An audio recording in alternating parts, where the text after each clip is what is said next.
Hello friends, welcome back to the new video guys. Today guys we are going to talk about guys Realme phone guys Bluetooth setting guys. In this video guys I will show you guys how can you connect guys your earphone to your Realme phone. Friends, you want to connect guys your earphone guys, any earphone and guys any Bluetooth device. So how can you connect your Realme phone? In this video guys I am going to show you friends.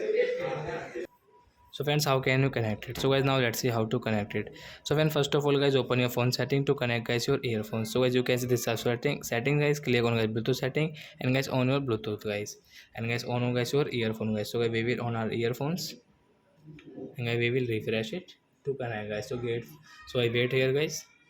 Then guys you can see your earphone name. So guys tap on earphone name, then guys it will connect guys. You can see this notification friends, tap here to connect. Then guys you can see connected in use call and for media guys. So guys you can use it while watching movie, listening song like that guys. You can pick up call also here. So I hope friends you have understood how to connect earphone to our Realme phone. So that's it guys, thanks for watching guys. Now we will meet on next video guys with new topic. Before going guys, please go and like my video, subscribe my channel. Bye bye friends.